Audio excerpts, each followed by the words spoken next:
شروع اللہ کے نام سے جو بڑا مہربان نہایت رحم والا ہے۔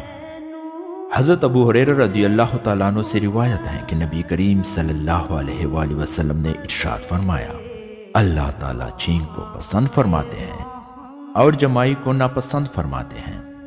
جب تم میں سے کسی کو چھینک آئے اور وہ الحمدللہ کہے تو ہر اس مسلمان کے لیے جو اسے سنے جواب میں یرحمک اللہ کہنا ضروری ہے، اور جمائی لینا شیطان کی طرف سے ہوتا ہے۔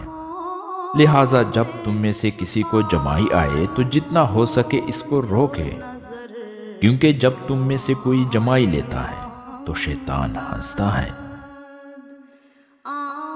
حضرت ابو ہریرہ رضی اللہ تعالیٰ عنہ سے روایت ہے کہ رسول اللہ صلی اللہ علیہ وآلہ وسلم نے ارشاد فرمایا، جو شخص کسی بیمار کی عیادت کے لیے یا اپنے مسلمان بھائی کی ملاقات کے لیے اللہ تعالیٰ کی رضا کی خاطر جاتا ہے تو ایک فرشتہ پکار کر کہتا ہے، تم برکت والے ہو، تمہارا چلنا بابرکت ہے اور تم نے جنت میں ٹھکانہ بنا لیا۔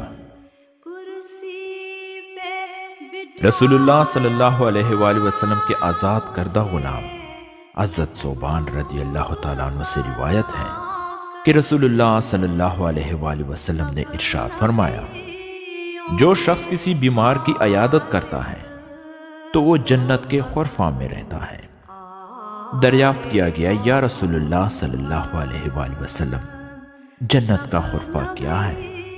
ارشاد فرمایا، جنت کے توڑے ہوئے پھل۔